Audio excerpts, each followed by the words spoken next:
En Gálatas capítulo 2, versículo 20, vamos a ver un texto, que es un texto que yo quisiera que lo leyéramos juntos. Dice así la Escritura, está hablando el apóstol Pablo, es importante que usted lo sepa, el apóstol San Pablo, y él dice, con Cristo estoy juntamente crucificado, y ya no vivo yo, mas vive Cristo en mí, y lo que ahora vivo en la carne, lo vivo en la fe del Hijo de Dios. Y fíjese en estas últimas palabras, el cual me amó y se entregó a sí mismo por mí. A título personal, el apóstol Pablo está haciéndonos entender que la salvación es personal, y él tenía una certeza y una firmeza en su pensamiento del amor de Dios, del amor de Cristo por él. Vamos a leer de nuevo. Con Cristo estoy juntamente crucificado y ya no vivo yo, mas vive Cristo en mí. Y lo que ahora vivo en la carne, lo vivo en la fe del Hijo de Dios, el cual me amó y se entregó a sí mismo por mí. Interesante versículo de las Sagradas Escrituras, multicitado por mucha gente, teólogos, seminarios. Quizás son textos de los cuales muchas personas como usted se memorizan, ¿verdad? Se los aprenden de memoria, porque son palabras muy bellas, palabras muy preciosas. Solamente que hay que entenderlas en toda su magnitud. Hay que comprenderlas en toda la extensión de lo que el apóstol San Pablo quiso darnos a entender. Él está dándonos a entender que Él está crucificado juntamente con Cristo. No quiere decir que físicamente lo estuviera, porque tú sabes que no murió crucificado, sino dándonos a entender que Él para este mundo está muerto. Que así como Jesús está crucificado en nuestra forma de entender y ver las cosas, y murió en la cruz del Calvario, Él está dándonos a entender que para Él las cosas de este mundo son obsoletas. Él está muerto a las cosas de este mundo, a los deleites terrenales, etcétera, etcétera. Y dice él y añade que pues lo que vive, lo está viviendo en la fe en Cristo Jesús. Y te da la razón, por el cual me amó y se entregó a sí mismo por mí. Dándonos a entender que Él está tomando esa actitud de estar crucificado juntamente con Cristo y vivir en la fe de Cristo, por la sencilla razón del amor que tiene Jesús por Él. Y de una forma tan preciosa Él lo expresa en estas palabras, como en muchas otras de las cartas paulinas, Él nos lo explica y nos lo da a entender de esa forma. Yo no sé cuántos de ustedes conozcan cómo murieron la mayoría de los apóstoles. Yo no sé si ustedes conozcan con veracidad la manera en que ellos murieron, en la manera en que ellos fueron mártires. Porque el único que murió, por así decirlo, de muerte natural fue el apóstol Juan. De ahí en fuera todos murieron como mártires. O sea que sellaron sus vidas de la misma manera que el maestro, dando la vida por Dios, por los hermanos, por las iglesias, y dando testimonio y ejemplo a todos los que los conocían, de que verdaderamente estaban dispuestos, así como dijo Pablo en este versículo, a amar a Dios hasta las últimas consecuencias. Vamos a leer, séame paciente, yo traigo aquí, tomado del libro de los mártires de Fox, la manera en que se nos narra cómo murieron estos apóstoles. Hablando de Jacobo el mayor, el que fuese uno de los principales predicadores y apóstoles de aquella época. El siguiente mártir que encontramos en el relato según San Lucas, en la historia de los Hechos de los Apóstoles, es Jacobo, hijo de Zebedeo, hermano mayor de Juan y pariente de nuestro Señor, porque su madre Salomé era prima hermana de la Virgen María. No fue hasta 10 años después de la muerte de Esteban que tuvo lugar este segundo martirio. Ocurrió que tan pronto como Herodes Agripa fue designado gobernador de Judea con el propósito de congraciarse con los judíos, se suscitó una intensa persecución contra los cristianos, decidiendo dar un golpe eficaz y lanzándose contra sus dirigentes. No se debería pasar por alto el relato que da un eminente escritor primitivo, Clemente de Alejandría. Nos dice que cuando Jacobo estaba siendo conducido al lugar de su martirio, su acusador fue llevado al arrepentimiento, cayendo a sus pies para pedirle perdón, profesándose cristiano, y diciendo que Jacobo no iba a recibir en solitario la corona del martirio.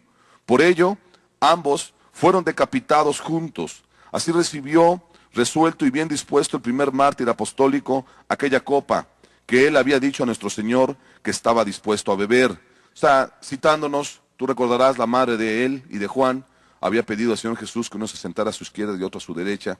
Y Jesús preguntó, ¿podréis acaso tomar de la misma copa que he de tomar?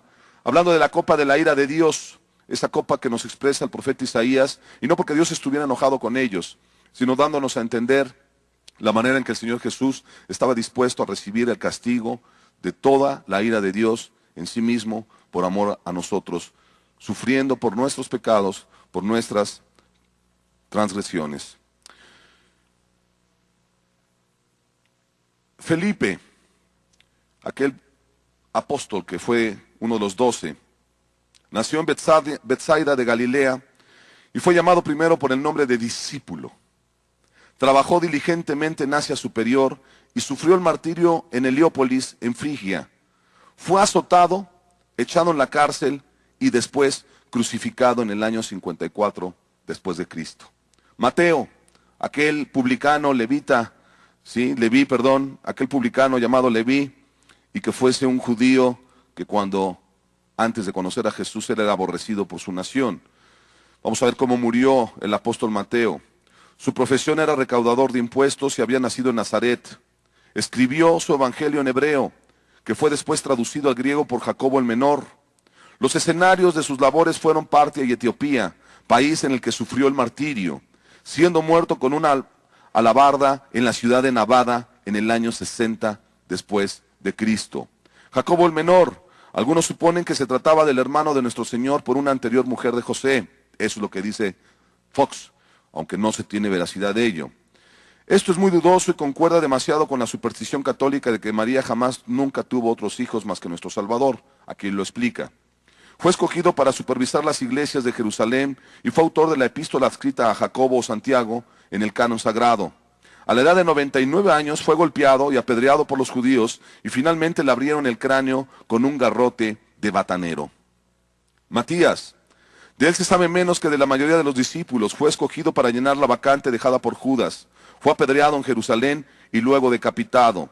Andrés, hermano de Pedro, predicó el evangelio a muchas naciones de Asia, pero al llegar a Edesa fue prendido y crucificado en una cruz cuyos extremos fueron fijados transversalmente en el suelo, de ahí el origen del término la cruz de San Andrés. San Marcos nació de padres judíos de la tribu de Leví. Se supone que fue convertido al cristianismo por el apóstol Pedro, a quien sirvió como amanuense y bajo cuyo cuidado escribió su evangelio en griego. Marcos fue arrastrado y despedazado por el populacho de Alejandría en la gran solemnidad de su ídolo Serapis, acabando su vida en sus implacables manos. Aquel joven que el apóstol Pablo le dijo después, no puedes participar con nosotros, había cobardado. Después de unos años él mismo lo mandó llamar, el joven había madurado, y ve la forma en que él terminó sus días en esta tierra. Pedro el apóstol, entre muchos otros santos, el bienaventurado apóstol Pedro fue condenado a muerte y crucificado, como algunos escriben, en Roma.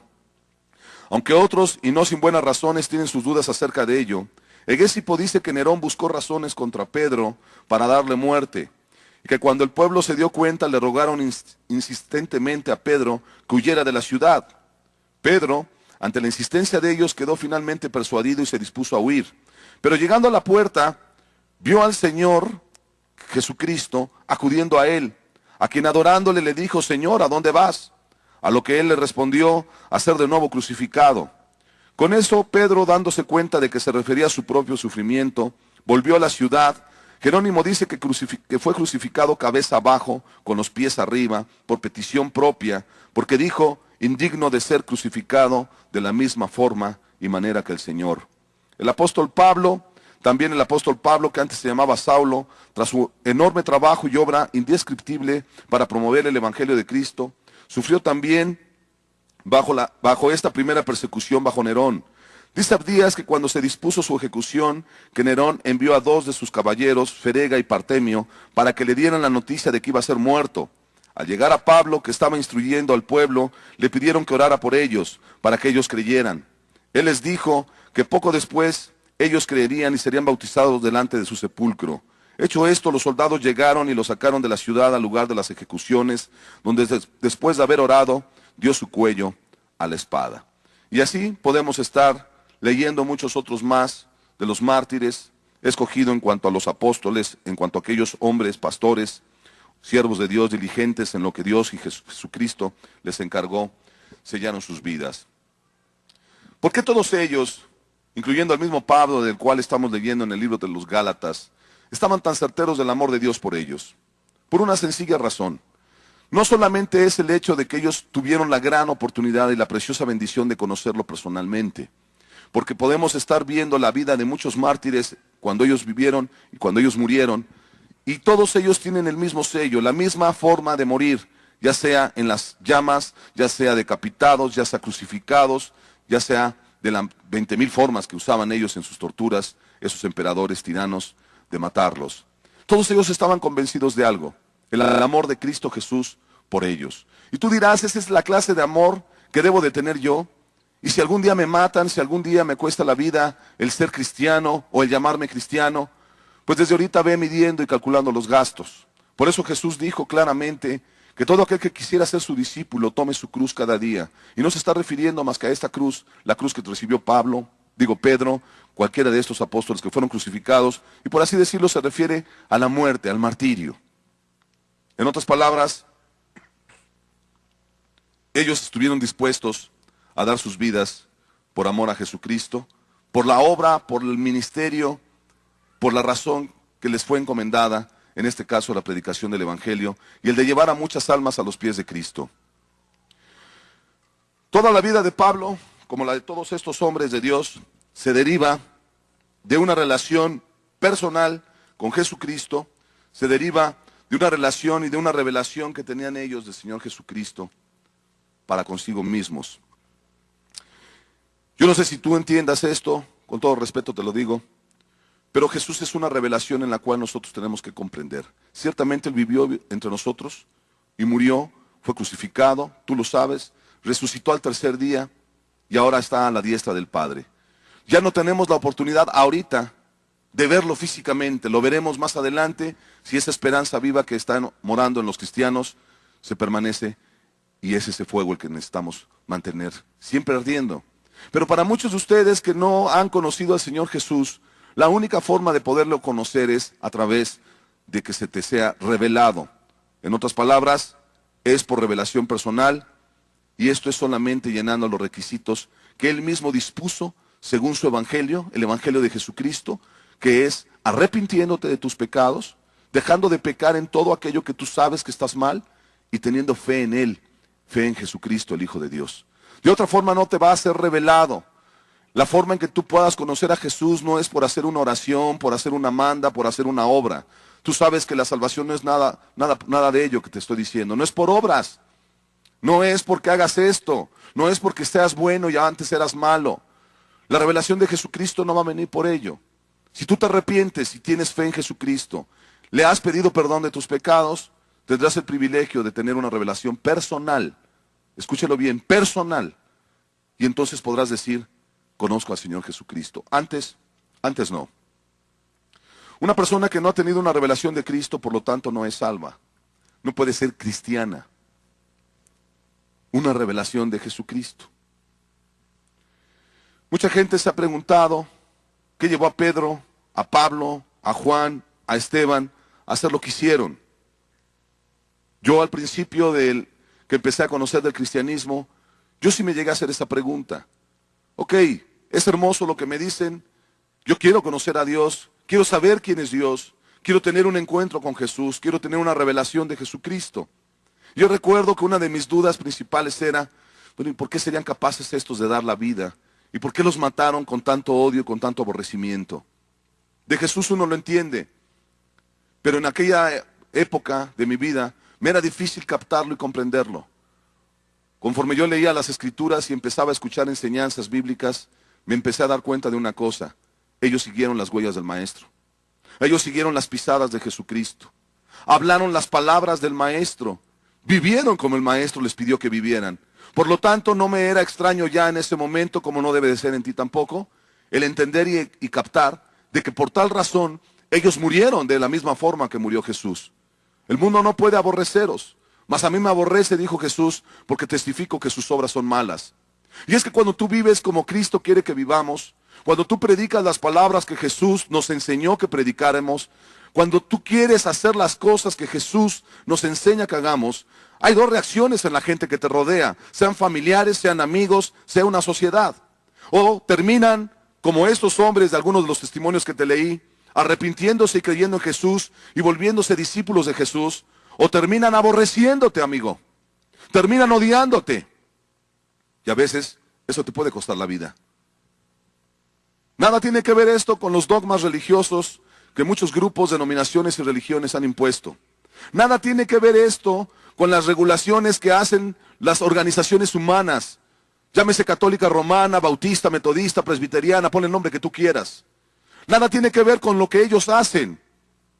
Ser cristiano es seguir las pisadas de Jesús, es vivir conforme a sus palabras, es no estar pecando como el Señor enseñó.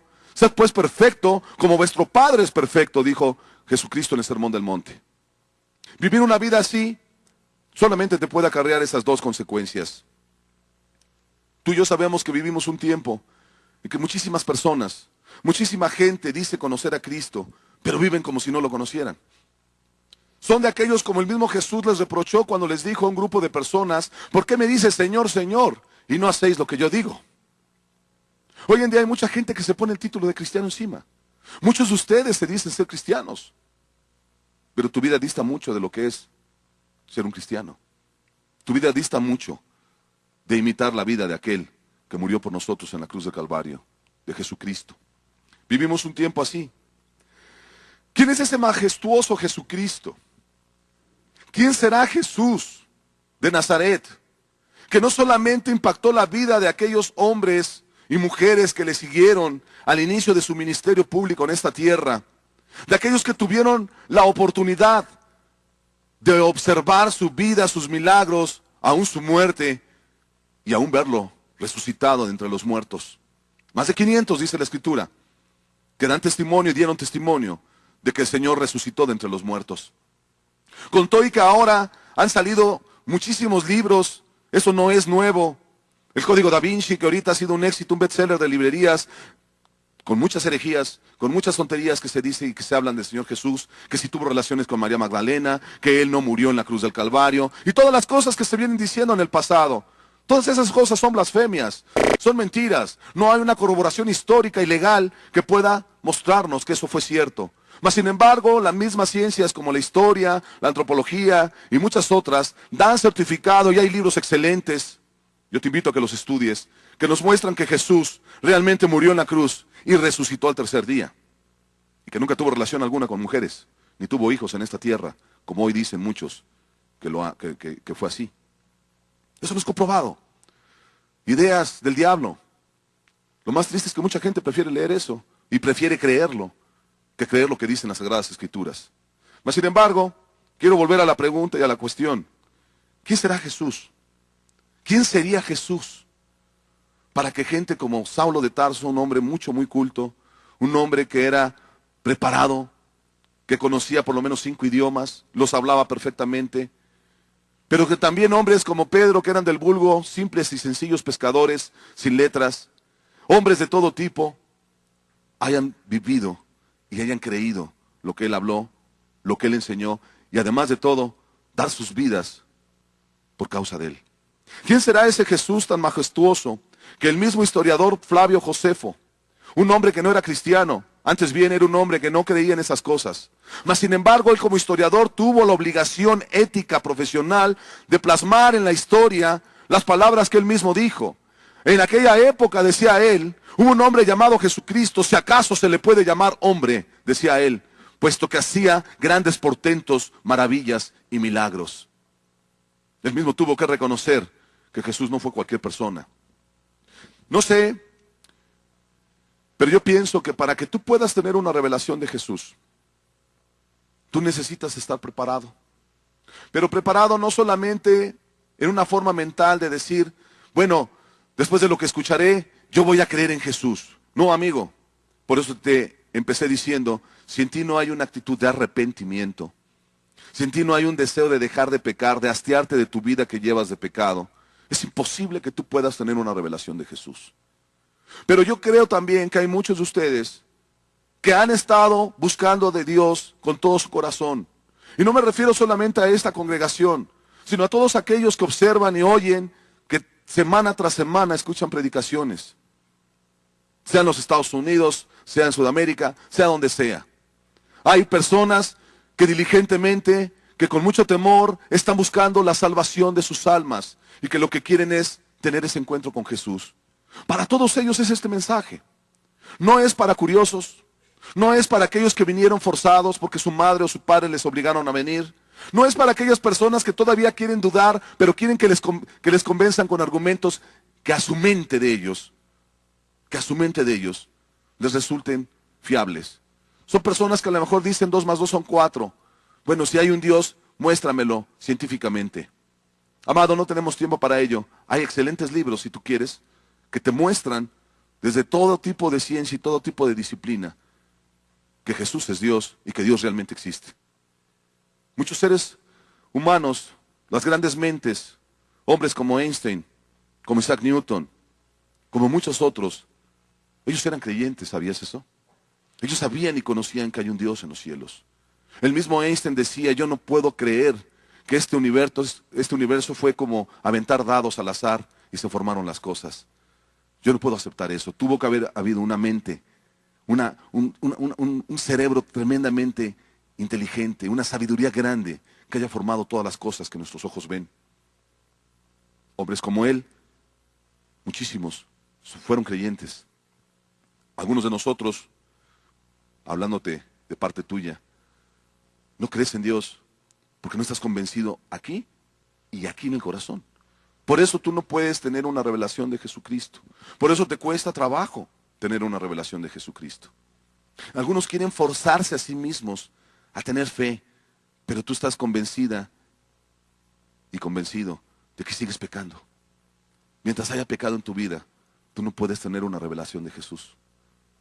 Eso que te quede bien claro, y eso debe de quedar muy claro en la mente de todos ustedes. Si tú no estás arrepentido, si tú todavía sigues practicando un solo pecado, es imposible que tú tengas una revelación de Jesucristo. ¿Y sabes qué sucede? Cuando tú sabes que estás pecando y que practicas el pecado y que no llevas una vida como a Dios le agrada y no estás sujeto a las demandas que las Escrituras nos enseñan, ¿sabes qué sucede? Que domingo tras domingo, cada vez que tú escuchas una enseñanza, te vas a querer forzar mentalmente, vas a quererte forzar y a creer, no en la fe bíblica, sino en una fe carnal, a que Jesús ya está en tu vida, y cuando sales por esa puerta, lo primero que haces es empezar a codiciar, volver a las maledicencias, volver a las amarguras y volver al pecado que estás. Y entonces te empiezas a frustrar. Entonces te empiezas a decepcionar. Y entonces empiezas a decir, es que no se puede vivir así. Es que es imposible vivir como me están enseñando. Y entonces empezarás en esa brecha y camino, como hoy en día muchos lo están, en decir, es que no se puede vivir como ellos dicen. Es que es imposible vivir así. Amado, tu problema no es con nosotros. No es con aquellos que con sus vidas te demuestran que se puede vivir agradando a Dios en todo. Tu problema es falta de fe, y eso te va a llevar a una virtual y total apartarte de Dios. ¿Por qué? Porque no estás dispuesta, no estás dispuesto a doblegarte, a quebrantar tu voluntad y a decirle, Señor, sí se puede dejar de pecar, sí se puede dejar de hacer aquellas cosas que te desagradan. Eso te corresponde a ti. El perdón de los pecados solamente le corresponden a Jesús. Pero al corazón contrito y humillado, a un corazón quebrantado, a un corazón que está decidido a arrepentirse, y de eso hay muchos textos bíblicos que nos enseñan, que está dispuesto a no querer pecar más contra Dios, que se han avergonzado de la vida que llevan y que van y le piden perdón a Jesús. Es ahí donde empiezas a tener la verdadera revelación de quién es Jesús para tu vida. Es ahí y no antes. Pero cuando tú sigues pecando y quieres tener fe en Jesús y quieres creer que el Señor va a venir así como con un calorcito a tu cuerpo, como que va a venir así como una sensación preciosa, hermosa, como luego enseñan en las religiones muertas, puesto que no está el Espíritu Santo ahí, te mueven y te promueven las emociones. Y te hacen sentir que porque si ya lloraste, porque si ya pasaste al frente, porque si ya estuviste levantando tus manos y sentiste mariposas en el estómago, ya Jesús está contigo. Te está engañando el diablo, amigo.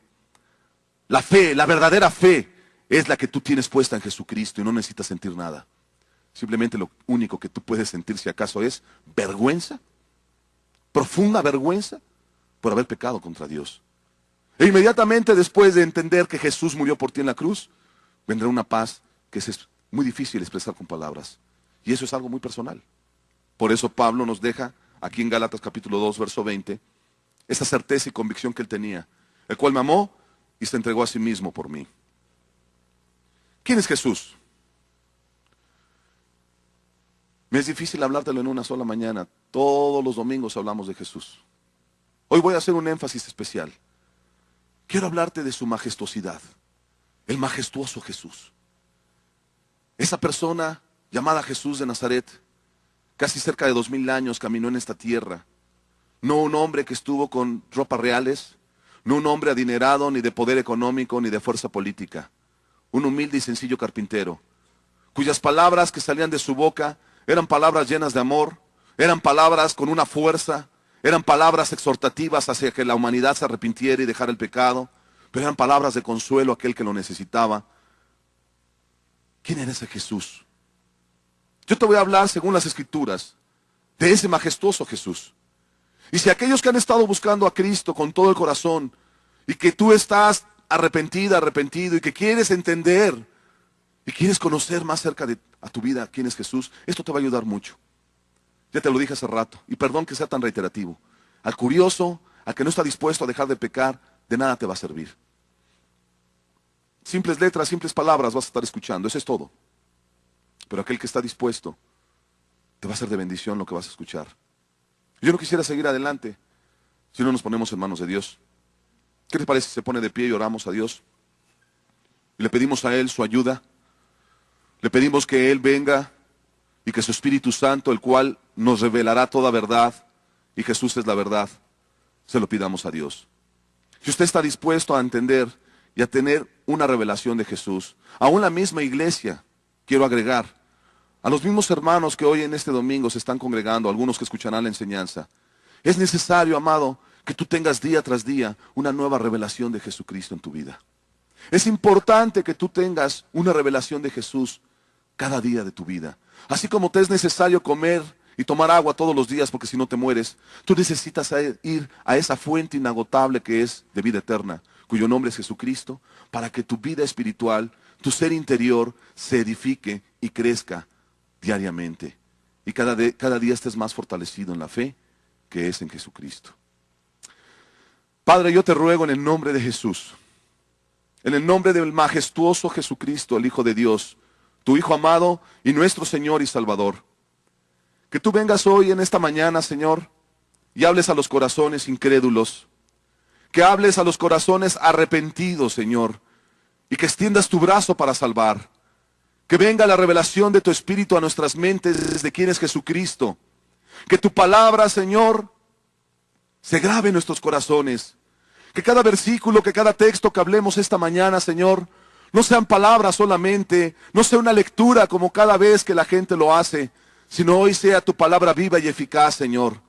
Que hoy tu palabra entre hasta lo más profundo de nuestro ser. Amado Jesús, amado Dios que estás en los cielos, Señor y Padre, Rey del universo, te pedimos todo esto en tu nombre, Jesús. Lo pedimos porque te necesitamos, Señor.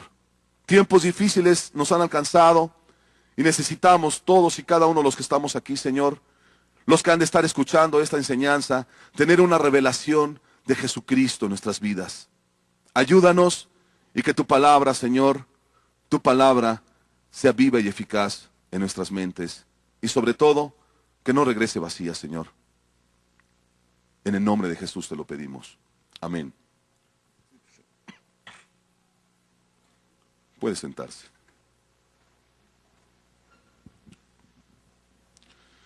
¿Por qué es majestuoso Jesús? ¿Por qué Jesús tenía esa tan hermosa y fuerte personalidad? ¿Qué fuerza y poder había en sus palabras? ¿Qué fuerza había en su persona en cuanto a sus hechos y sus actos que él hacía delante de los hombres y mujeres, obviamente también, que lo observaban? Que no solamente impactó a la gente de su época, sino a aquellos que siguieron generación tras generación y que muchos cientos y cientos de años después, hasta el año que vivimos nosotros en el 2005, sigue impactando los corazones de muchos y seguimos entregando nuestras vidas a Él y solamente a Él. ¿Quién es ese Jesús? Ese majestuoso Jesús.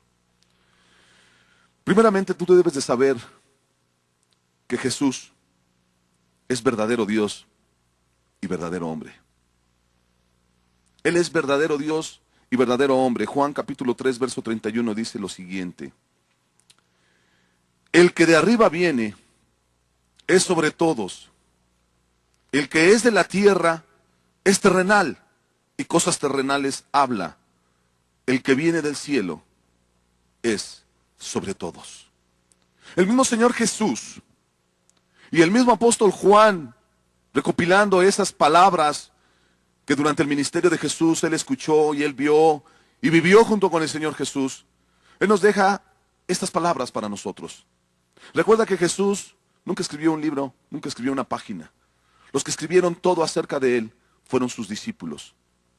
Y eso es más fuerte para nosotros, porque si él hubiera dado testimonio de sí mismo, aunque lo pudiera haber hecho, quizá para muchos incrédulos les iba a ser difícil de aceptar. Pero cuando hombres como Juan, como Mateo, como Pablo y como muchos otros más que escribieron el Nuevo Testamento, están dándonos fe y nos están diciendo palabras, dándonos testimonio de quién es Jesús, eso debe de ser de mayor impacto a nosotros, a nuestras vidas.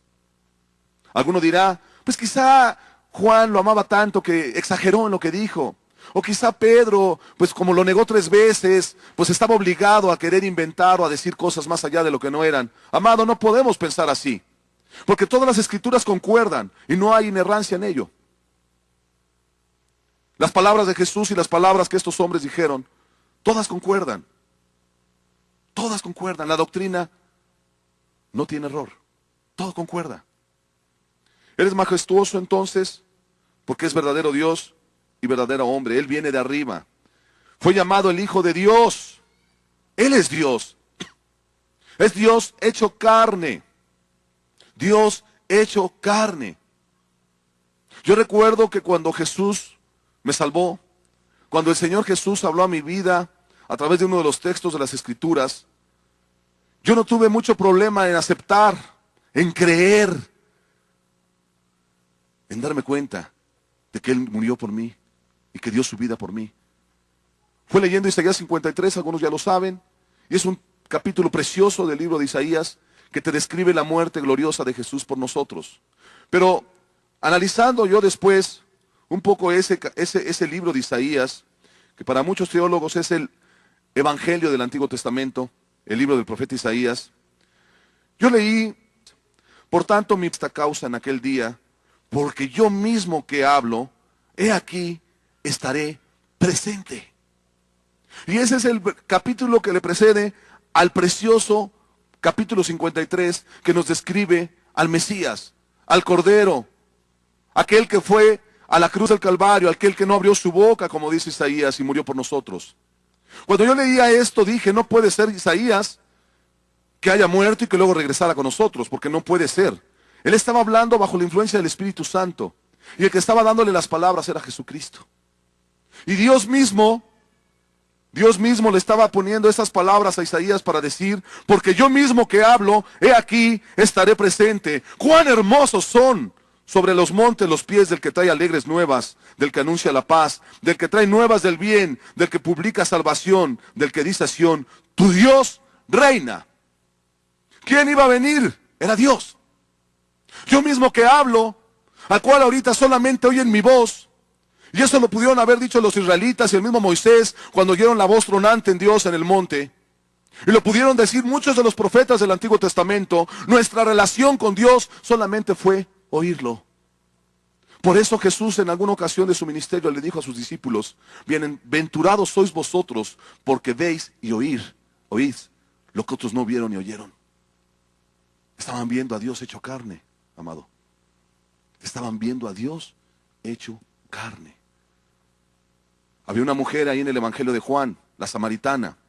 Aquella mujer incrédula, pecadora, adúltera, que tuvo un encuentro con Jesús, que Jesús la redarguye de pecado, puesto que le hace ver su pecado de adulterio. La mujer se arrepiente, pero la mujer todavía tenía dudas acerca de quién era el Mesías.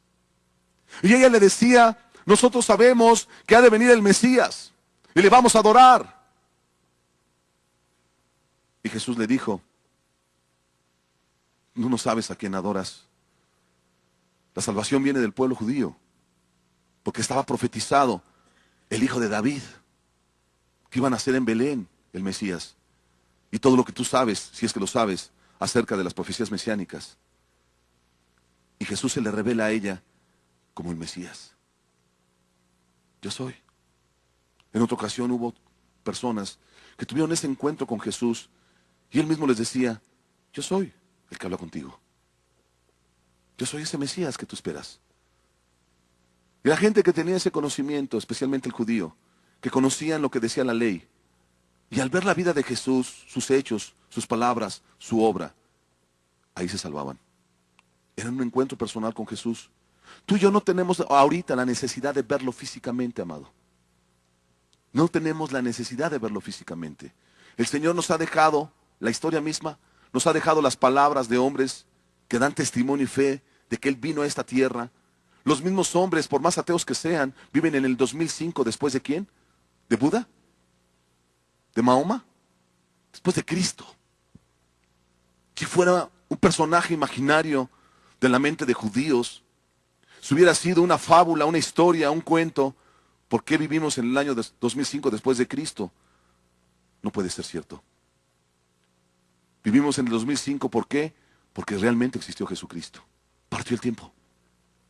Partió el tiempo. Él es majestuoso entonces, porque es verdadero Dios y verdadero hombre. A través de Él se obtiene la vida eterna. El que no cree en Él, hay condenación sobre su vida. La ira de Dios está sobre ellos. Esto no lo podemos quitar ni lo podemos borrar de las Escrituras. Él es verdadero Dios y verdadero hombre. ¿Y por qué tú dirás, cómo es eso de que era parte Dios, parte hombre? No, no es que fuera parte o una... Él era hombre así como tú y yo, de carne y huesos, lo tocabas. Pero era verdadero Dios por cuanto su concepción, como vamos a ver más adelante, no fue natural, no fue normal, como tú y yo nacimos. El Espíritu Santo vino a concebir dentro de un vientre virginal, en este caso de María, para que se cumpliese entonces lo que estaba escrito. Él es majestuoso por su origen eterno. Juan capítulo 1, versículo 1 al 2. En el principio era el Verbo, y el Verbo era con Dios, y el Verbo era Dios. Este era en el principio con Dios. Juan 17, verso 5. Ahora pues, Padre, glorifícame tú al lado tuyo. Está hablando Jesús. En aquella gloria que tuve contigo antes que el mundo fuese. El mismo Jesucristo está diciendo esas palabras. El mismo Jesucristo está dándole a entender a las personas que Él es Dios, que Él existía antes que el mundo fuese. Porque Él es el alfa y la omega, el principio y el fin. El alto y sublime, el todopoderoso, el eterno. Ese es uno de los nombres de Dios. El eterno, el yo soy. El yo soy. Jesucristo es majestuoso por su origen eterno. Jesús es majestuoso también en su encarnación. Eso es lo que yo te decía hace un momento. ¿Cómo nació Jesús? Vamos a ver el testimonio que nos da el Evangelio según San Lucas. Y vamos a entender por qué es majestuoso en su encarnación. Lucas 1, versículos 67 al 77. Está hablando primeramente del nacimiento de un profeta que le antecedió a Jesús, su primo hermano, Juan el Bautista. Y Zacarías su padre fue lleno del Espíritu Santo y profetizó diciendo: bendito el Señor Dios de Israel, que ha visitado y redimido a su pueblo, y nos levantó un poderoso Salvador en la casa de David su siervo, como habló por boca de sus santos profetas que fueron desde el principio. Salvación de nuestros enemigos y de la mano de todos los que nos aborrecieron, para hacer misericordia con nuestros padres y acordarse de su santo pacto, del juramento que hizo a Abraham nuestro padre, que nos había de conceder, que librados de nuestros enemigos sin temor le serviríamos en santidad y en justicia delante de él todos nuestros días. Y entonces ya empieza a referirse a su hijo de él. Y tú, niño, profeta del Altísimo serás llamado, porque irás delante de la presencia de ¿quién? Del Señor, del que viene hablando, para preparar sus caminos, para dar conocimiento de salvación a su pueblo, para perdón de sus pecados. El mismo Zacarías, sacerdote del pueblo judío, estaba profetizando estaba en el Espíritu profetizando de que se había cumplido lo que tanto anhelaba el pueblo judío, al cual en el día de hoy mucha gente todavía no cree. Él estaba diciendo que había llegado ese día glorioso, en que la salvación venía a la humanidad. Y él estaba, yo creo, también en una cierta forma muy contento de saber de que su hijo, de él y de su esposa, iba a ser ese profeta que también había sido profetizado, el cual iba a preparar los caminos del Señor, Juan el Bautista. De tal manera que aquí nos deja la historia, y según esta narrativa, el entender de que Jesús vino a esta tierra y nació como cualquiera de nosotros, aunque de una forma sobrenatural, milagrosa. Lucas 2, verso 8 al 14. Vamos a ver esto. Había pastores en la misma región que velaban y guardaban las vigilias de la noche sobre su rebaño. Y he aquí, se le presentó un ángel del Señor y la gloria del Señor los rodeó de resplandor y tuvieron gran temor. Pero el ángel les dijo, no temáis, porque aquí os doy nuevas de gran gozo, que será para todo el pueblo, que os ha nacido hoy en la ciudad de David un Salvador, que es Cristo el Señor. Esto os servirá de señal. Hallaréis al niño envuelto en pañales acostado en un pesebre. Y repentinamente apareció con el ángel una multitud de las huestes celestiales que alababan a Dios y decían, gloria a Dios en las alturas y en la tierra paz, buena voluntad para con los hombres. El nacimiento milagroso, único de Jesucristo. Él es majestuoso por su origen eterno, te lo dije hace rato, pero Él es majestuoso por su encarnación. Dios se hizo hombre. Así como lo dice Isaías capítulo 52, por tanto mi pueblo sabrá mi nombre por esta causa en aquel día, porque yo mismo que hablo, he aquí, estaré presente. Tú dirás, ¿y qué acaso Dios no pudo haber simple y llanamente aparecido así, con un cuerpo humano? ¿Por qué Él no se presentó si Él es todopoderoso y para Él no hay imposibles? Hacedor de milagros y de prodigios. Si abrió el mar rojo e hizo tantos milagros, ¿por qué simplemente no vino y se presentó ya como un hombre hecho, con huesos y carne? Hay una razón y una explicación para ello. Si Él venía a esta tierra para salvarnos de nuestros pecados, Él tenía que venir haciéndose un hombre. ¿Por qué? Porque si Él agarraba y empezaba a hacer las cosas como te lo estoy tratando de hacer entender, entonces Él no podía redimir a la raza humana. Él tenía que ser semejante en todo a nosotros. A Dios no le hubiera costado trabajo sacrificar millones de ángeles para poder redimirnos a nosotros. Pudiera haber hecho muchas cosas de esa magnitud, pero Él mismo estaría rompiendo su ley, porque la Escritura dice que sin derramamiento de sangre no hay perdón de pecados. Escoger a otro ser humano, todos pecaron, desde Noé, Moisés, y los hombres más santos y las mujeres más santas que tú conozcas, todos llegaron a pecar, porque no hay justo ni aun uno, dice la Escritura.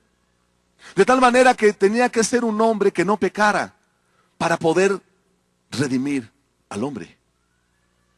El primer Adán pecó, dice la Escritura. Desobedeció, él y su mujer.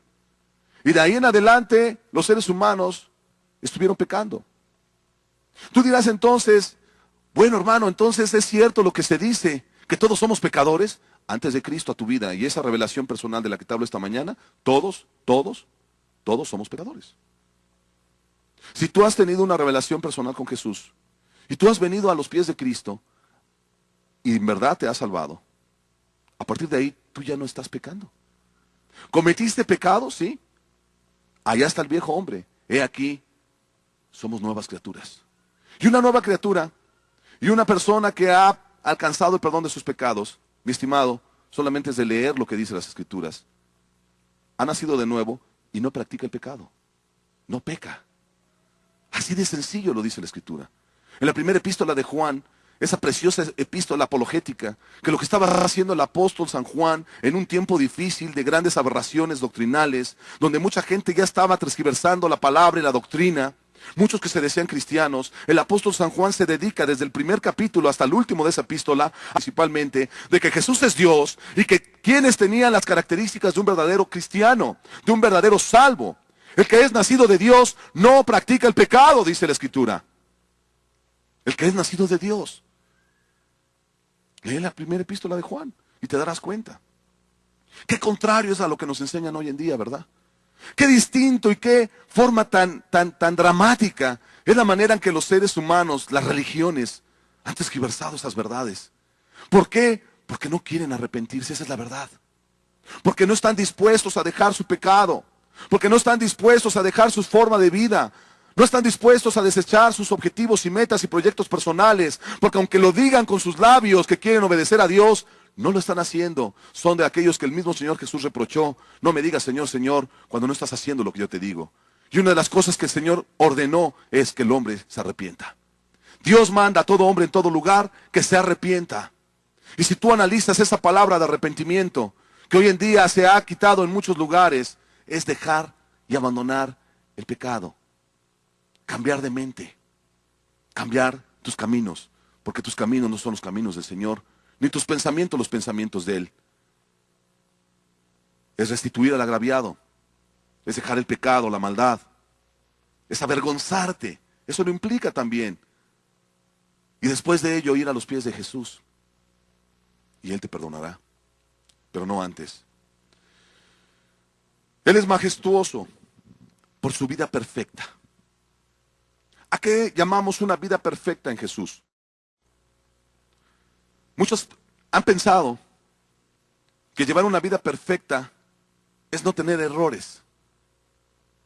En la Escritura ni el mismo Señor Jesús se le ven errores. Pero los seres humanos podemos cometer errores. Nosotros podemos cometer errores y eso no quiere decir que sean pecados. ¿Sí me explico? Vamos a pensar que tú vas en la calle, no te fijas y das un banquetazo con tu carro en una barda que es de una persona, de un vecino, y le dañas su barda. ¿Eso será pecar? Pregunto yo. Fue un error, no lo viste. Por voltear a ver otra cosa, se atravesó un perro, lo que sea, tú diste el volantazo y le pegaste ahí. ¿Qué es lo que haces? Pues restituyes en lo más sano, ¿no?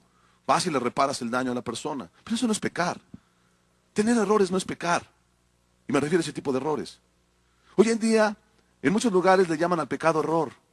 Yo no puedo pensar que una persona que va y le saca la cartera de la bolsa a alguien está cometiendo un error, ¿verdad? Que no se le podría llamar así. Eso tiene su nombre, se llama robo. Es un ladrón. Y los pecados no son errores. Bueno, la vida de Jesús era una vida perfecta. Él no pecó. No pecó. Tenía todos los atributos humanos, como tú y yo los tenemos. Todos los atributos humanos. Algún día quizá iba en la calle y tropezó, pero no se cayó. Y el tropezar, pues cualquiera nos tropezamos. Aún yo bajando estas escaleras alguna vez me andaba cayendo. ¿Eso será pecar? No. Él tenía todos los atributos humanos como tú y yo. Mas sin embargo, Él no pecó. Él llevó una vida en santidad y pureza. ¿Fue tentado Jesús? Fue tentado en todo, amigo. Así como tú y yo somos tentados, Él fue tentado en todo. Él también fue tentado a la codicia. Fue tentado a la amargura. Fue tentado en todo el pecado que tú quieras. Tentado en todo, pero sin pecar jamás. Si Él hubiera pecado, escúchalo bien, con un solo pecado que Él hubiera hecho, ya no podía ser nuestro Salvador. ¿Por qué? Porque entonces Él necesitaría otro Salvador. Alguien que le perdonara su pecado. Por eso es imposible que podamos creer nosotros que María, como dice la Iglesia Católica, vivió sin pecar. Le llaman inmaculada, ¿no? Y esa es una mentira grande. Porque la misma Biblia Católica dice en uno de los evangelios, cuando está orando María por todo lo que Dios le dio, le dijo, me deleito en mi Señor, mi Salvador. Y si ella lo está diciendo, es porque ella necesitaba un Salvador. Y el Salvador vino a este mundo, su nombre es Jesucristo. Ella también necesitaba un Salvador. Ella necesitaba un Salvador. Así que ella no puede ser la intercesora, no puede ser la intermediaria, porque ella misma necesitó un Salvador. Más bien deberían de vivir muchas mujeres como vivió María, sujeta a Jesucristo. Hagan todo lo que Él les diga. Así dijo ella. Obedezcan a María, pues entonces hagan lo que dijo ella. Hagan todo lo que Él les diga. Hablando de Jesucristo. Hablando de su Hijo. Así de sencillo y así de fácil. Él es majestuoso entonces por su vida perfecta. Porque aunque fue tentado en todo, porque aunque Él, como ser humano, como tú y yo, sufrió, tuvo dolor en su cuerpo, ¿tú crees que no le dolían los clavos que atravesaban sus manos y sus pies? Pero nunca salió maldición de su boca. Nunca salió una palabra de rencor, ni tampoco las tuvo en el corazón. Siempre se guardó. ¿Por qué? Porque amaba al Padre. Porque estaba sujeto a la ley misma que Él había dado, porque Él es Dios. Amén. Él es majestuoso por esa vida perfecta. También Él es majestuoso en su muerte. ¿En qué sentido? No solamente por el cumplimiento de las profecías, sino Él es majestuoso en su muerte por la siguiente razón. Ya que hay algo muy sublime para aquel que quiera de veras tener una revelación personal de Jesús. De hecho, una de las grandes claves para que una persona arrepentida se pueda salvar es entender lo que te voy a decir.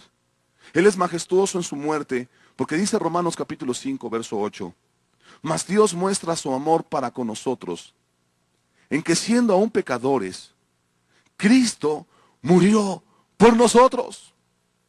Lea lo que dice al final. ¿Por quién murió Cristo? ¿Por los ángeles caídos? ¿Por quién murió Cristo? Murió por nosotros. Dios muestra su amor para con nosotros en que aún siendo pecadores, Él estuvo dispuesto a dar su vida por nosotros. Él murió por nosotros. Su muerte fue por una razón. No fue un accidente. Su muerte no fue por una enfermedad. Su muerte no fue porque lo mataron porque hizo algún delito o cometió algún delito. No. La única razón que Él estuvo dispuesto a dar su vida es para perdonar nuestros pecados. Para perdonarnos a nosotros. Ningún ser humano, te dije hace rato, tenía la facultad, por más santo y justo que pudiera haber sido, de ser el sustituto ideal, idóneo, vaya, por la humanidad. Todos pecaron. Ni el más justo Noé, ni el más justo Daniel, ni el más justo Moisés, ni el más justo de los que tú hayas conocido en las Escrituras. Todos ellos pecaron. Ellos necesitaban un Salvador. Y para poder Él redimir a la raza humana, por eso Dios tuvo que venir en cuerpo humano. Y nacer de entre los humanos. Y nacer como un ser humano como tú y yo. Y caminar en esta tierra y ser tentado. Y conocer las hostilidades, conocer el dolor, conocer las adversidades. Conocer los triunfos y las derrotas. Y en todo, hacerse semejante a nosotros. Y llevando esa vida sin pecar, como te dije hace rato. Llevando esa vida tan hermosa y tan preciosa. Él estaba dispuesto a hacer algo más allá. A llevar una vida perfecta. Él estuvo dispuesto a decir, Señor, doy mi vida. La ofrezco en sacrificio.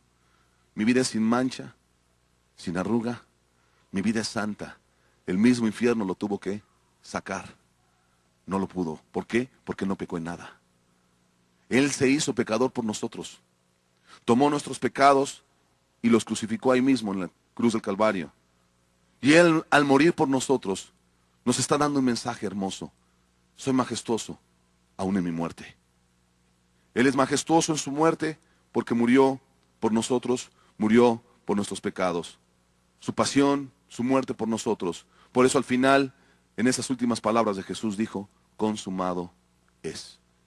Y esa palabra consumado es, esa frase, es muy grande. Consumado es se refiere a, lo he hecho, he acabado la obra, no fallé, en todo cumplí tu ley, Padre. Y si ahora estoy muriendo, es porque tu ley dice que sin derramamiento de sangre no hay perdón de pecados. Por lo tanto, consumado es. Aquí estoy. Él es majestuoso en su resurrección. No te entristezcas. Él murió, pero resucitó de entre los muertos. Él está vivo. Dice la Escritura en el Salmo 24. Uno de los pasajes muy bellos.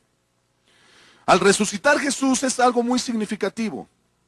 Porque si Él resucitó de entre los muertos, se cumplen todas las enseñanzas que Él habló.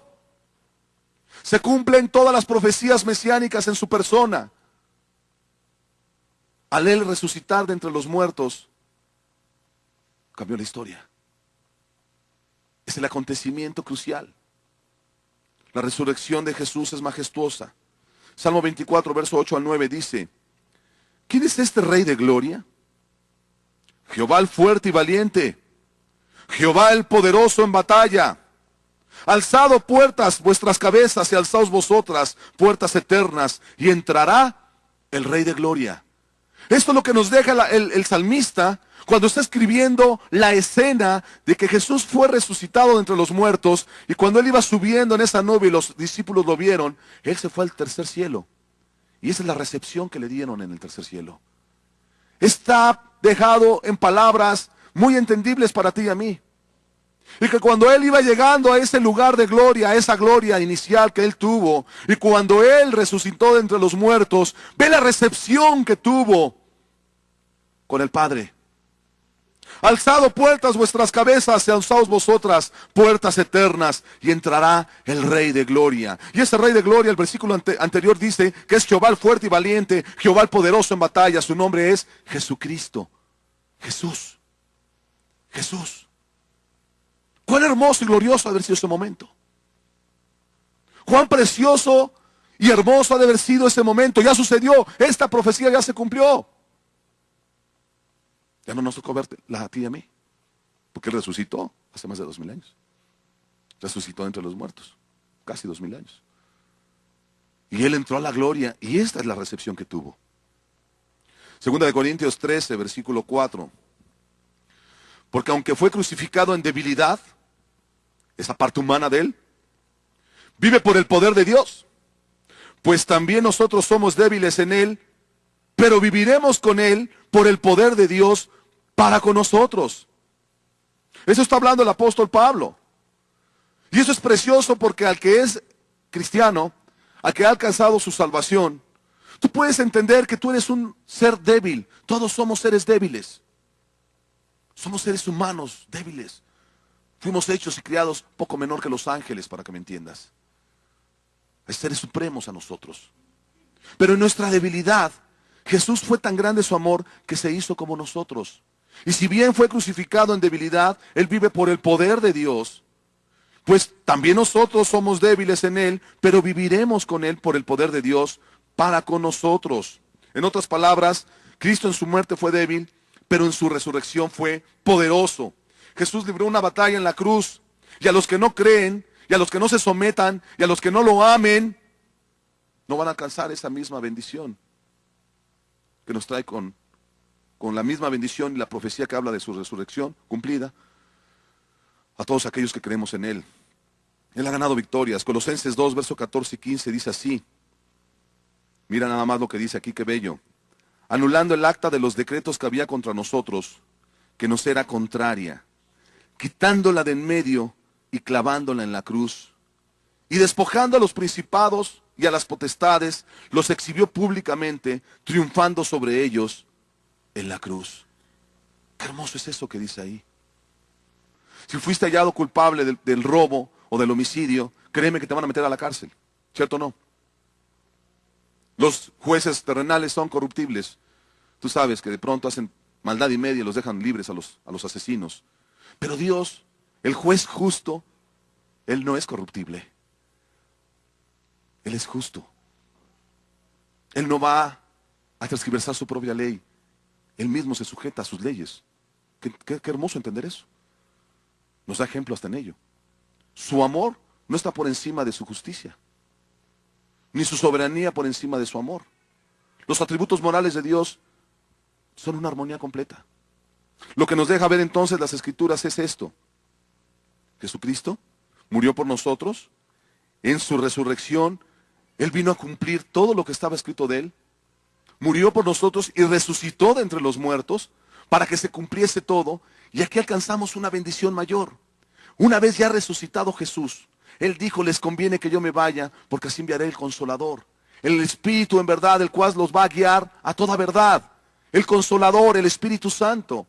De tal manera que ahora solamente tú te arrepientes, dejas el pecado, te pones a los pies de Cristo, y no solamente alcanzas el perdón, sino viene la influencia del Espíritu. Dios mismo morando dentro de una persona. Morando dentro de ti.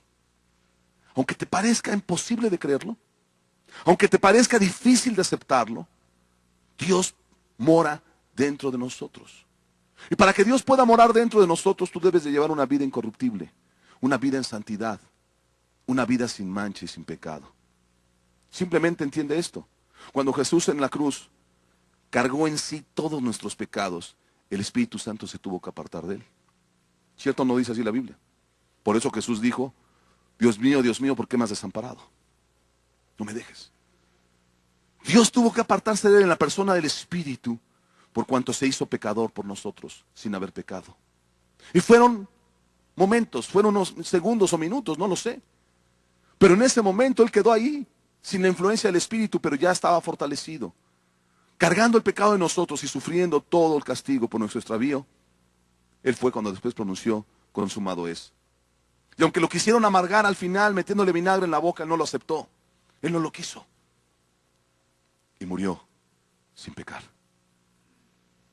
Quizá lo que más le dolió a Jesús fue que el Señor apartara de él el Espíritu. No apartes de mí tu Santo Espíritu. Eso lo entendió también perfectamente David, cuando en el Salmo 51 él dice, no apartes de mí tu Santo Espíritu, Señor. Porque él sabía una cosa, apartándose el Espíritu de mí, estoy perdido.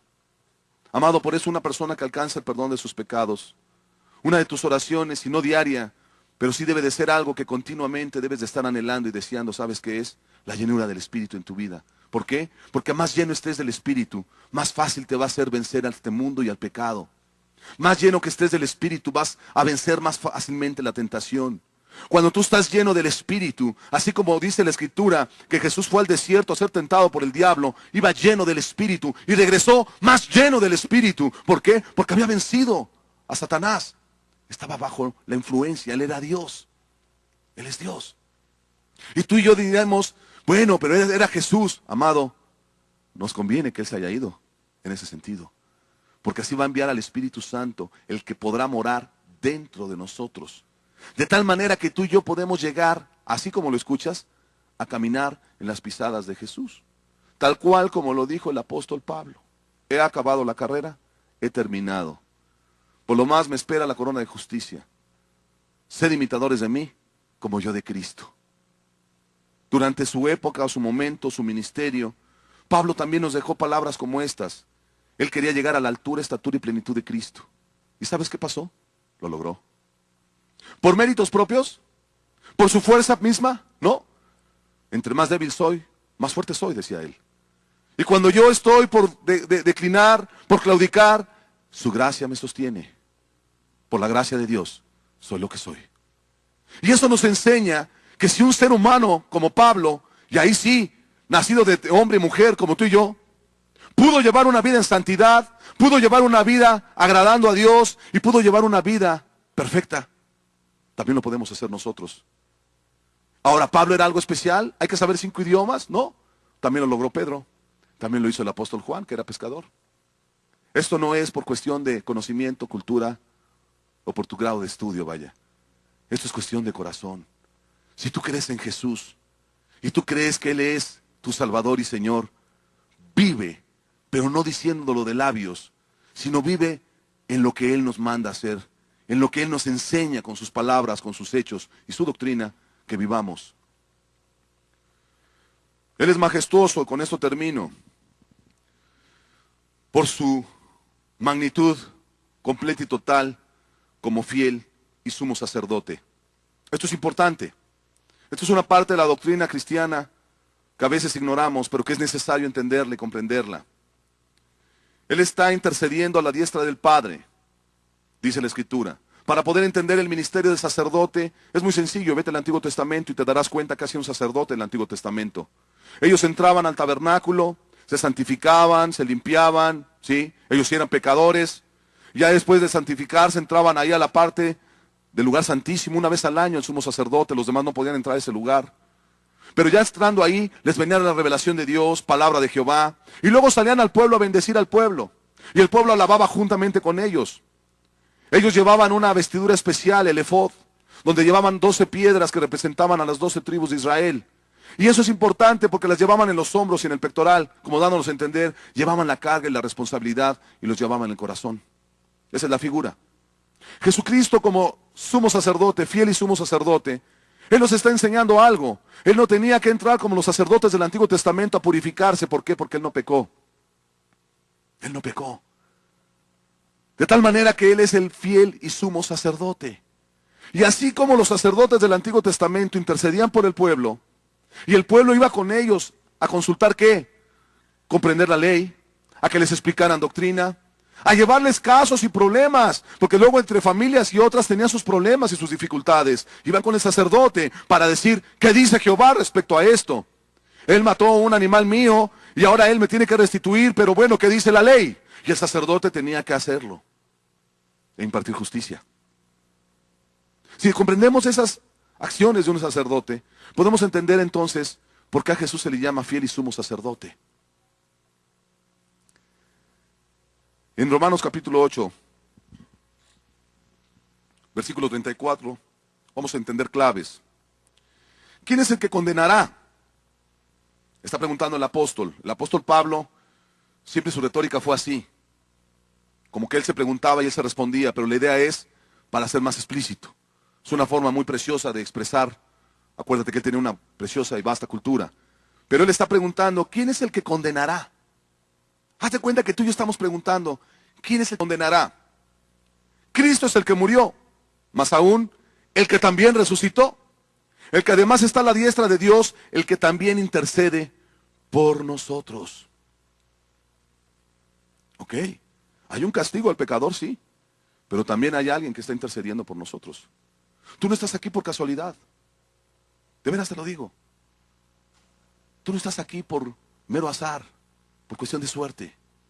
Tú estás aquí porque Dios te trajo. Y tú estás escuchando lo que escuchas porque Dios quiere que lo escuches. Y aunque tú digas, a mí me trajeron a la fuerza, amigo, no hay nada que suceda que Dios no lo permita. Aunque hayas venido a la fuerza, o hayas venido de la forma que hayas venido, tú ya te haces responsable delante de Dios simplemente al estar escuchando estas palabras. Jesús vino a la tierra con un doble propósito. Salvar a la humanidad, ciertamente, como ya lo hemos visto hasta ahorita, pero también a experimentar en un cuerpo humano para identificarse con la raza humana, que también ya te lo expliqué. Si tú entiendes este doble propósito, vas a entender por qué Él es el sumo sacerdote. A salvarnos y a perdonarnos. Así como el sacerdote en el Antiguo Testamento que se santificaba y entraba con Dios, y luego ellos mataban a los animales y rociaban la sangre y les era perdonado el pecado. Ok, Jesús vino a cumplir eso fue la sombra y figura. Eso fue la sombra y figura. Mas sin embargo, Él también vino a identificarse con nosotros. ¿Para qué? Para que tú y yo tuviéramos una confianza total y plena en Él. O sea que si no tienes fe nada más porque Él vino a morir por ti en la cruz del Calvario, que es suficiente, quiero decírtelo, tu fe debe de incrementarse al entender lo que Él vino a hacer además de morir en la cruz por nosotros. Dice Hebreos 2, verso 14. Y esto está escrito solamente a los que han alcanzado el perdón de sus pecados. Mejor vale la pena aclararlo. Así que, por cuanto los hijos participaron de carne y sangre, Él también participó de lo mismo. ¿Quién Él? Jesucristo.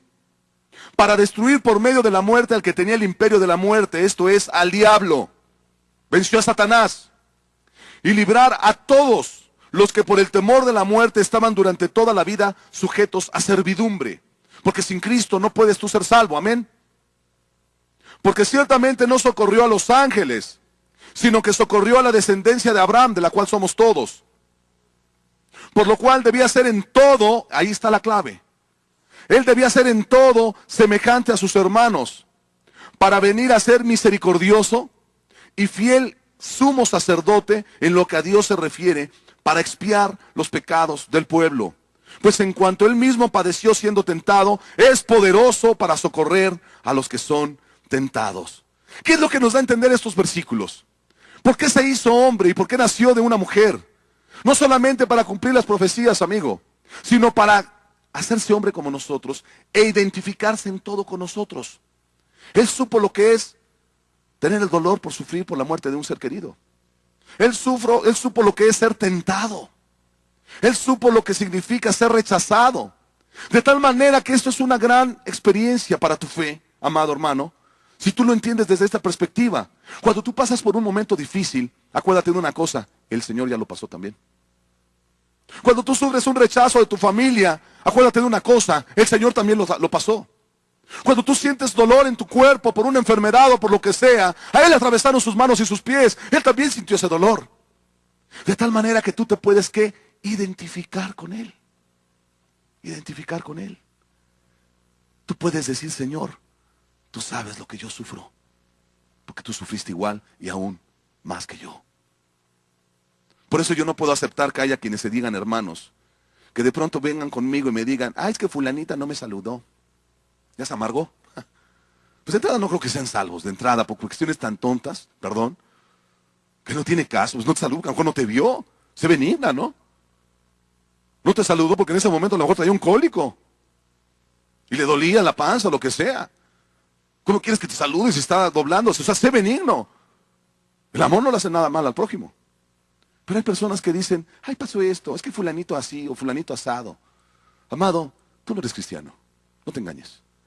Porque si no has padecido hasta lo que han padecido los apóstoles y mucha gente está padeciendo hoy en día, y te quejas por cuestiones tan triviales, yo no puedo pensar que estés siguiendo las pisadas del maestro.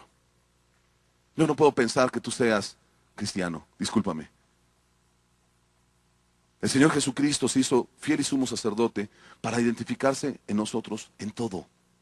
Por eso también dice el libro de Hebreos que nos acerquemos confiadamente.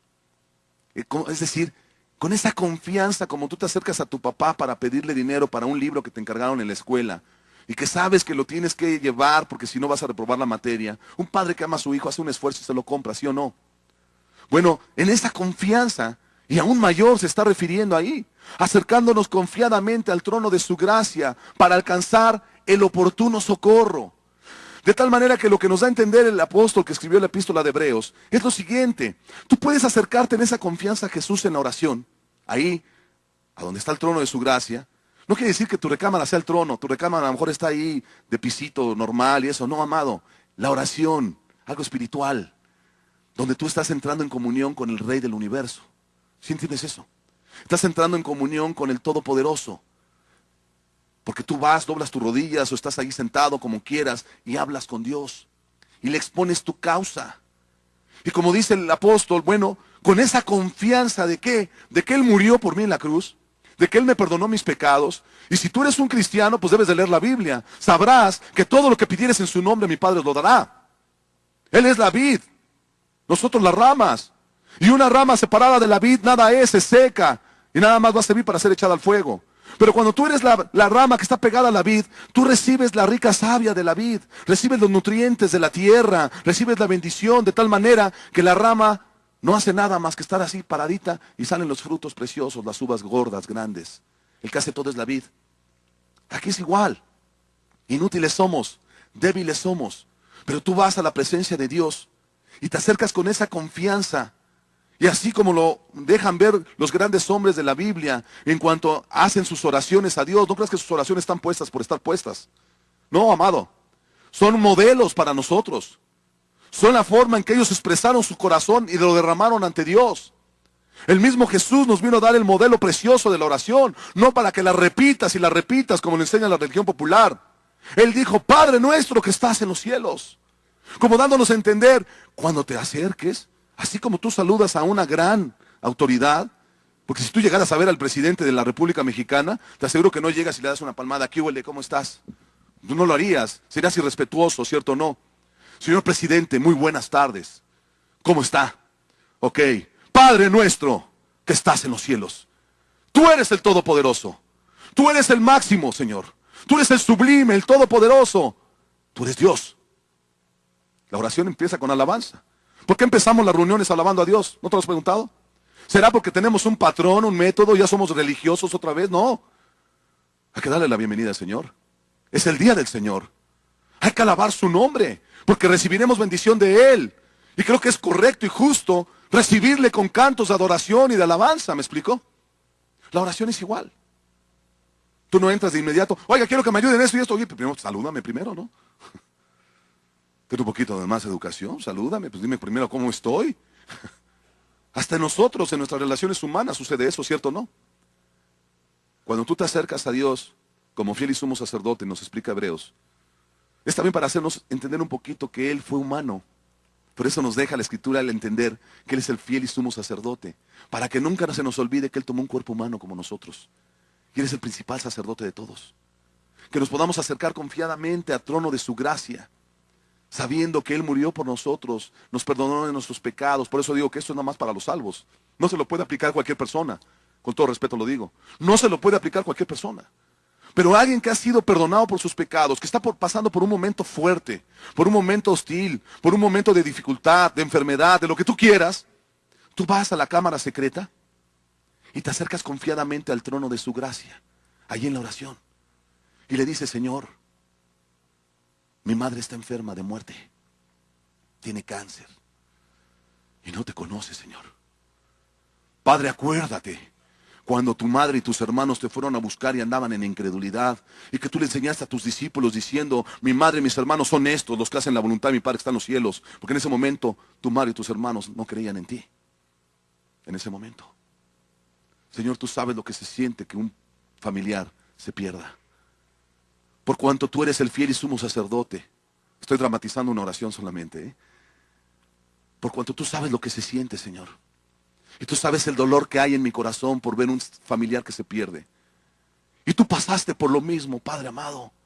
Ayúdame. Dame tu mano. Señor, no lo merece. Es una pecadora mi madre. Es una idólatra. Ella no ha querido doblegarse, no ha querido arrepentirse, pero mientras hay vida y esperanza. Y amado, si tú lees la Biblia y sabes citar las promesas que son para los hijos, tendrás los argumentos y habrá momentos en que ni palabras salgan de tu boca porque serán gemidos indecibles.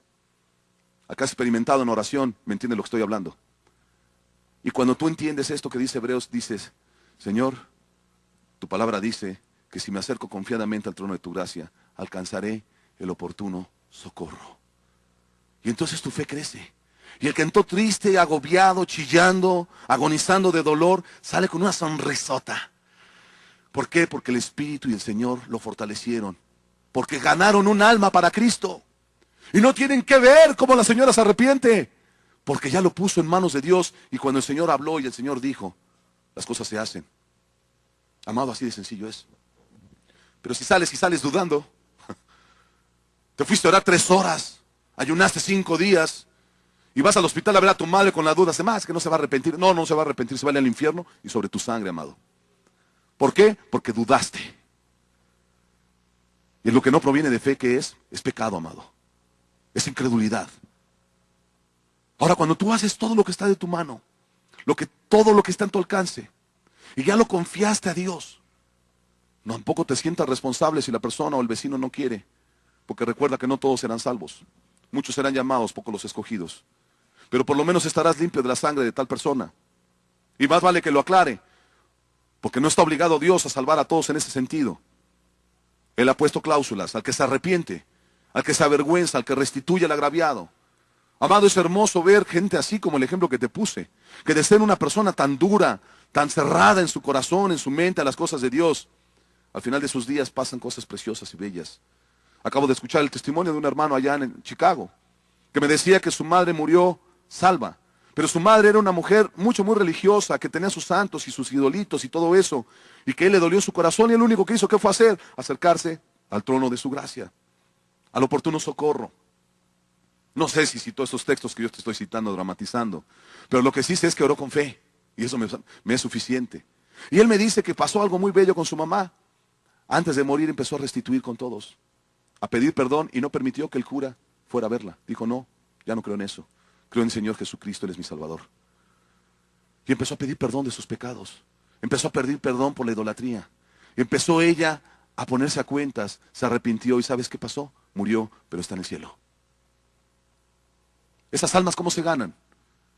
Cuando tú entiendes que tenemos un fiel y sumo sacerdote. Por eso me he detenido aquí y vamos a entender 4 características rápidamente de ese sacerdocio de Jesucristo, para que Dios te pueda dar bendición a tu vida y aprendas a tener oraciones más eficaces y aprendas a orar con más eficacia, vaya, con más fe.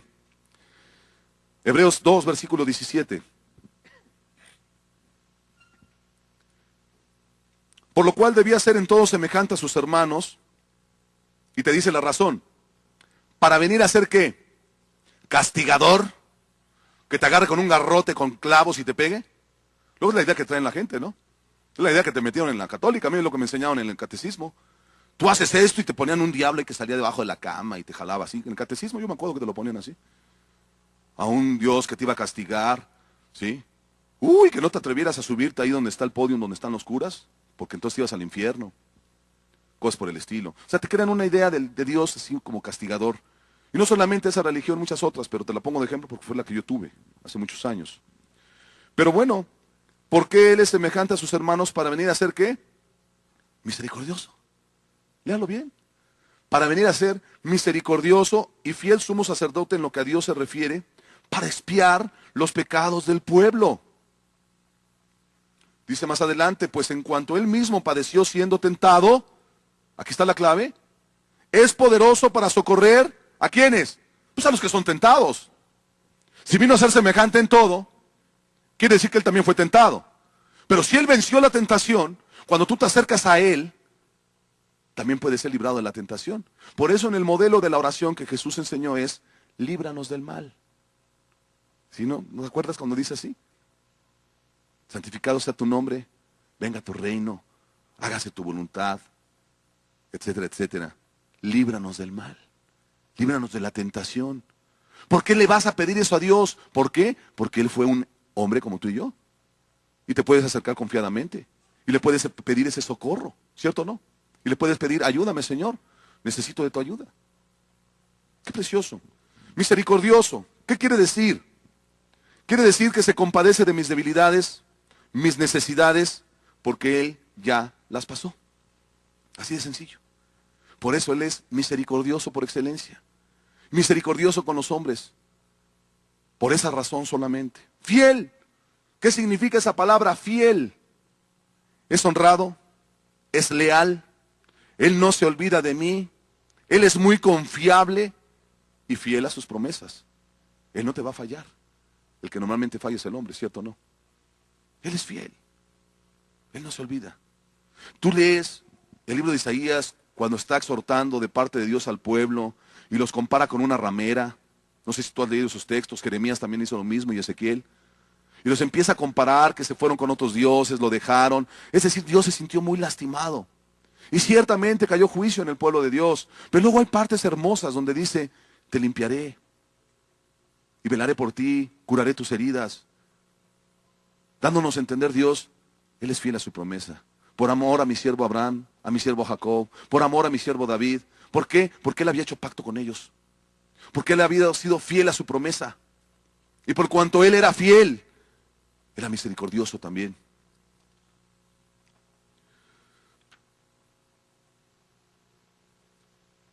Sumo sacerdote. ¿Por qué se le llama sumo sacerdote y no solamente sacerdote? La razón es porque el que sea sumo sacerdote quiere decir que es muy alto. Que tenemos un sacerdote, alguien que ministra. Y eso es interesante porque él sigue fungiendo esa función, vaya. Perdón por la redundancia, pero él sigue activo en esa función. Él sigue siendo el fiel y sumo sacerdote. Jesús sigue trabajando a favor de nosotros. Un abogado que todo le es posible. Un abogado que está ahí a nuestro alcance cuando lo necesitemos. Para Dios no hay imposibles. Todo aquel que confía en Él alcanzará socorro. Todo aquel que se postra ante sus pies, aquel que confía en Jesucristo no será defraudado. Y por último, es poderoso. Quiere decir que tiene la capacidad sobrenatural para hacer cualquier cosa.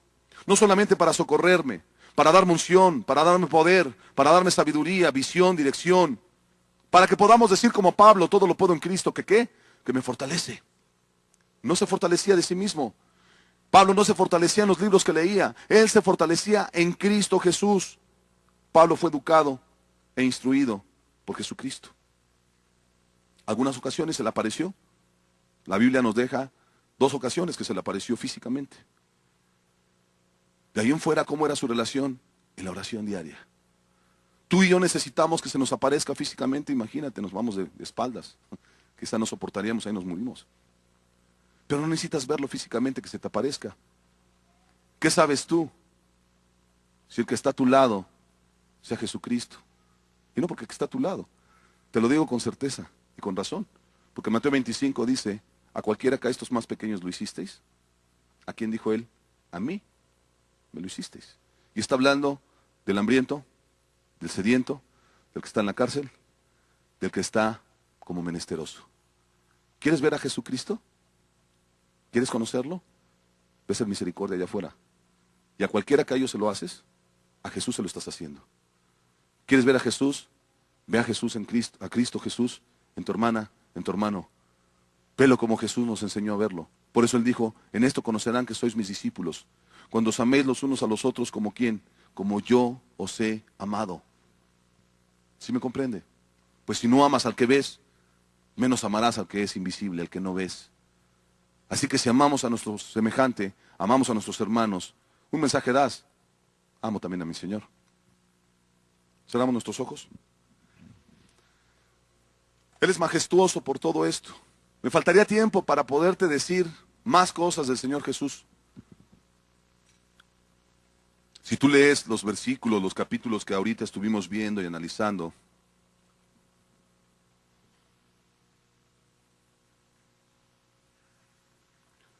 si tú los analizas más detenidamente en tu casa, yo estoy seguro que el Espíritu te va a hablar.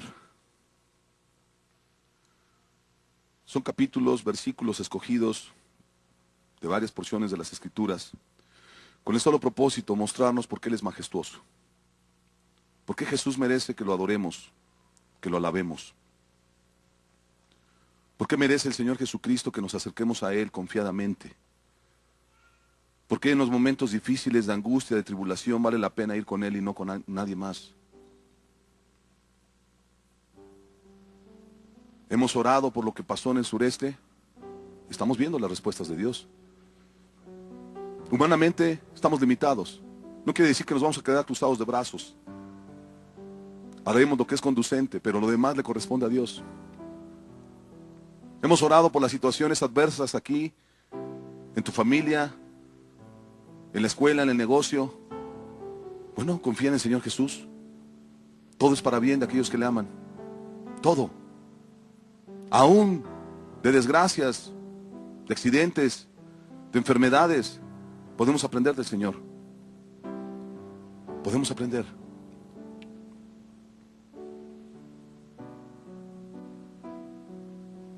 Muchos no han tenido una revelación de Jesús en una magnitud tan hermosa como la que nos expresó Pablo en esas latas. No la puedes tener por una razón: no quieres dejar de pecar. Te es difícil. No quieres porque tu corazón es duro, porque no te quieres arrepentir, porque no estás dispuesto a dejar el pecado, porque no estás dispuesto a ir a los pies de Cristo.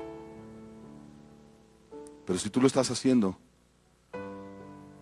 si tú te has arrepentido y no has percibido esa paz que solamente Jesucristo trae, era porque te faltaba fe. Era porque no entendías que Él murió por ti en la cruz del Calvario.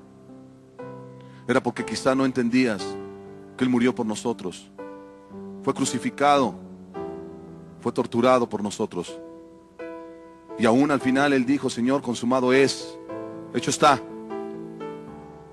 Resucitó de entre los muertos y ahorita está a la diestra del Padre intercediendo en lugares celestiales, orando por ti para que no te pierdas y te vayas al infierno, rogándole al Padre, diciéndole: Señor, mira a él, mira a ella, te están buscando, Padre, han dejado sus pecados, envía tu Espíritu a revelarles de quién soy yo.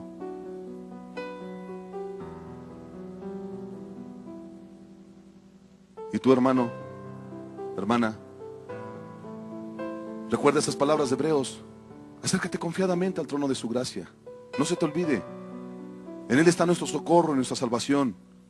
Los problemas desde el día que te salvaste no se van a acabar, quizás se incrementen, pero tú le rogarás al Señor y seguirás entendiendo en tu mente que Él es fiel.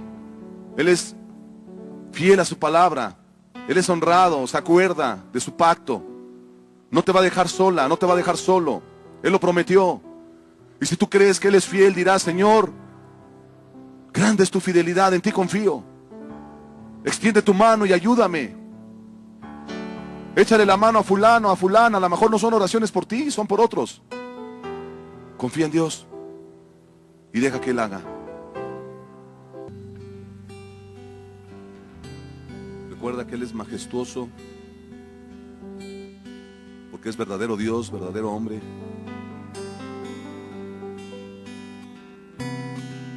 Su origen, verdadero Dios, porque el Espíritu concibió en el vientre virginal de una mujer llamada María.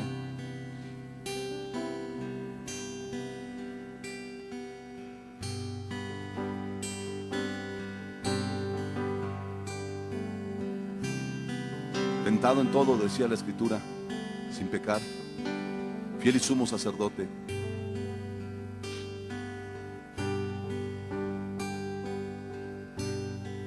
Él es la imagen del Dios invisible, el primogénito de la creación. Por Él fueron hechas todas las cosas, todas las cosas. En Él subsiste, Él es la imagen del Dios invisible,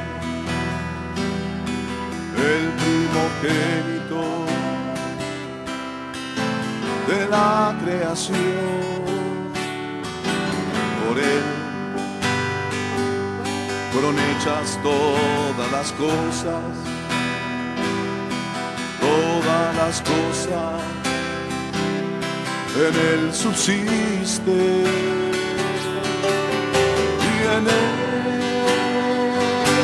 estoy completo y en Él estoy completo y en Él estoy completo. Cristo en mí, la esperanza de gloria. Cristo en mí, Cristo en mí, Él es mi paz con la sangre de su cruz.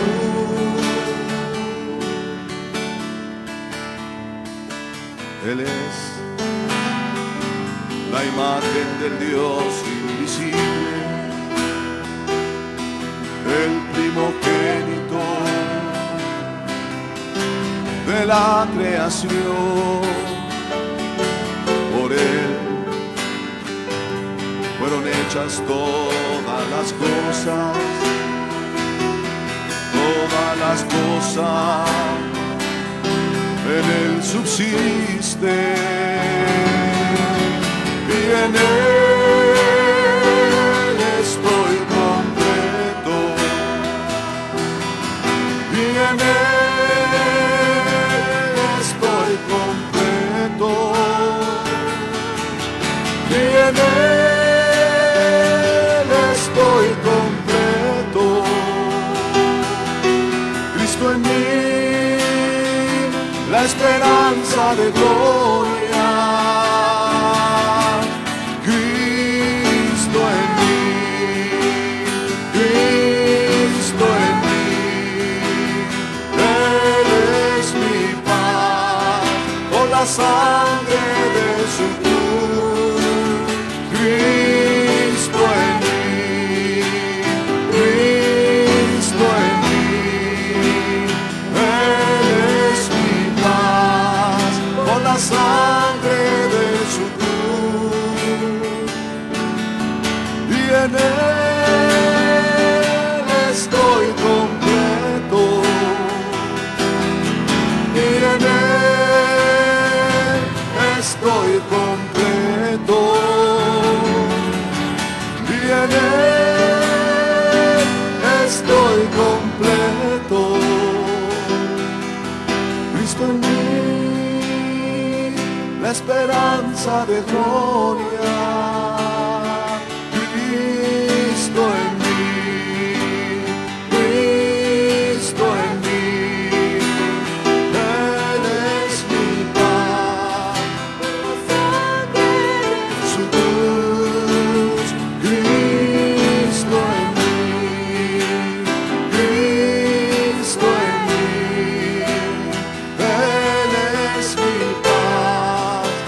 la sangre de su cruz. Cristo en mí, Él es mi paz, por la sangre de su cruz. Cristo en mí.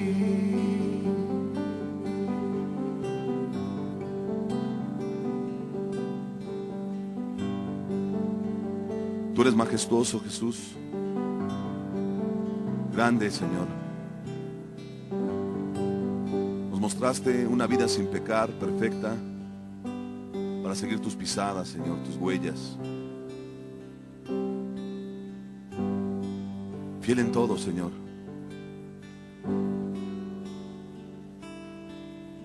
Fuiste tentado en muchas áreas, Señor. Tentado en todo, dice la Escritura, pero nunca pecaste, Señor. Enseña a tu iglesia a guardarse en ti, Señor.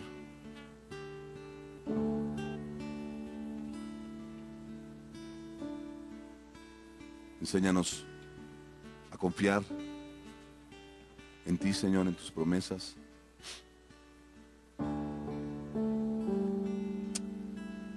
A creer que tú estás con aquellos que te invocan de corazón limpio, Señor.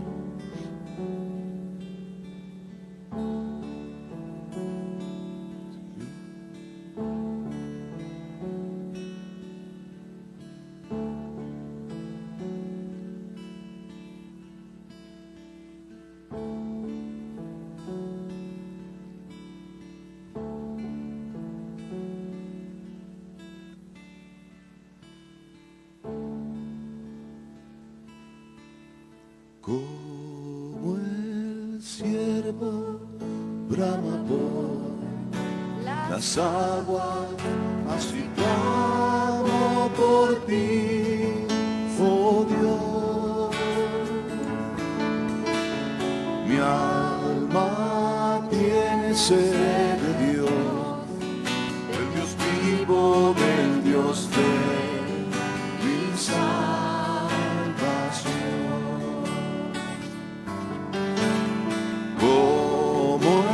siervo brama por las aguas, así clamo por ti, oh Dios. Mi alma tiene sed de Dios, del Dios vivo, del Dios de mi salvación.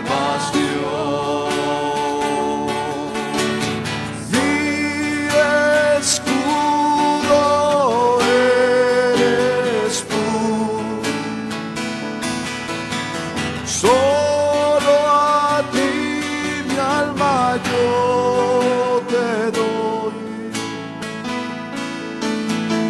solo tú eres mi deseo y te adoro solo a ti,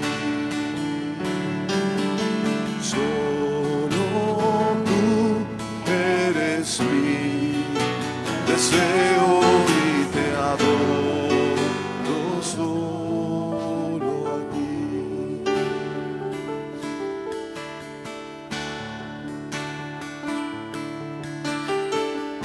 Señor, enséñanos a cada día pedir más confiadamente,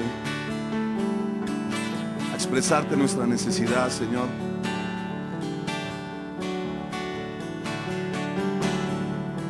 A ir a la oración, Señor, a buscarte tu rostro, Señor, cada día.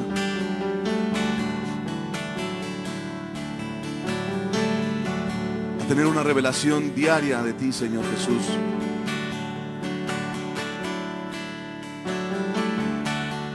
Jesús, te amo.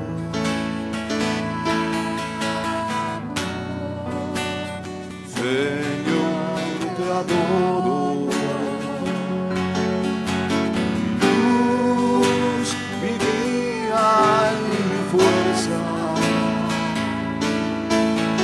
Salvador, Salvador,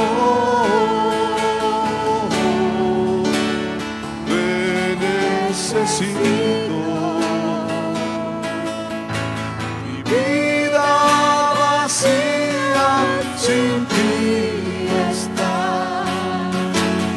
Llenas con tu poder todo mi ser. Jesús, te amo.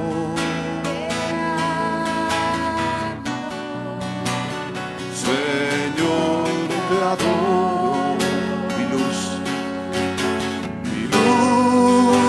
Mi guía y mi fuerza, mi Salvador, mi Salvador, Salvador.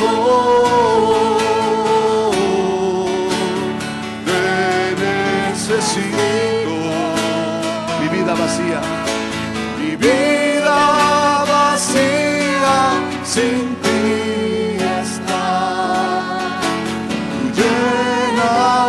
Con tu poder todo mi ser.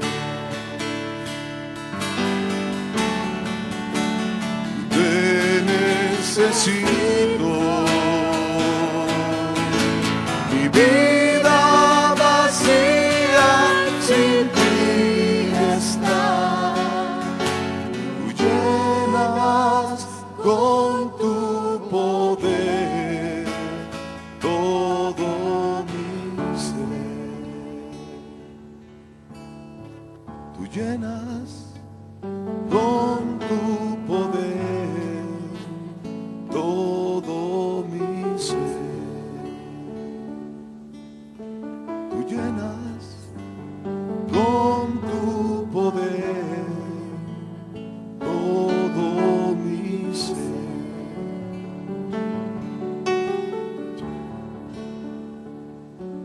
Así sea, Señor. Llénanos cada día, Señor. Danos más de ti.